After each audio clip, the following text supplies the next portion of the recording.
আসসালামু আলাইকুম সুপ্রিয় দর্শক, সন্ধ্যার নিউজ ল্যাবে আপনাদের স্বাগত জানাচ্ছি। তানভীর সাকলাইন নূর। জুলাই গণ অভ্যুত্থান চলাকালে সংঘটিত গণহত্যা ও মানবতা বিরোধী অপরাধের মামলায় ক্ষমতাচ্যুত প্রধানমন্ত্রী শেখ হাসিনা ও সাবেক স্বরাষ্ট্রমন্ত্রী আসাদুজ্জামান খান কামালের মৃত্যুদণ্ডের পূর্ণাঙ্গ রায় প্রকাশ করেছে আন্তর্জাতিক অপরাধ ট্রাইব্যুনাল।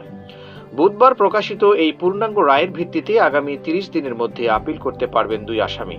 গত ১৭ নভেম্বর আন্তর্জাতিক অপরাধ ট্রাইব্যুনাল ১-এ মামলায় শেখ হাসিনা ও কামালকে মৃত্যুদণ্ড দেন বিচারপতি মোহাম্মদ গোলাম মর্তুজা মজুমদারের নেতৃত্বাধীন ৩ সদস্যের ট্রাইব্যুনাল।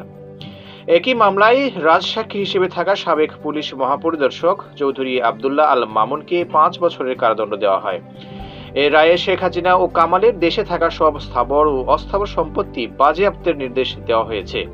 শেখ হাসিনার বিরুদ্ধে মোট ৫টি অভিযোগে বিচার হয়েছে। গণভবনে সংবাদ সম্মেলনে উস্কানিমূলক বক্তব্য, হেলিকপ্টার ও প্রাণঘাতী অস্ত্র ব্যবহারের নির্দেশ, রংপুরে ছাত্র আবুল সাইদ হত্যা এবং চাংখারপুলে হত্যা ও আশুলিয়ায় হত্যা ও লাশ পোড়ানো। এর মধ্যে শেষ ৩ অভিযোগে মৃত্যুদণ্ড এবং প্রথম ২টি অভিযোগে আমৃত্যু কারাদণ্ড দেওয়া হয়েছে। এই রায়ে হত্যাকাণ্ড এবং নেতৃত্বের দায় প্রমাণিত হওয়ায় সর্বোচ্চ শাস্তি নির্ধারণ করা হয়। প্রিয় দর্শক, এতক্ষণ আমাদের সঙ্গে থাকার জন্য আপনাদের অসংখ্য ধন্যবাদ এবং পরবর্তী সংবাদ দেখার জন্য গ্লোবাল নিউজ 24 চ্যানেলটি এক্ষুনি সাবস্ক্রাইব করুন।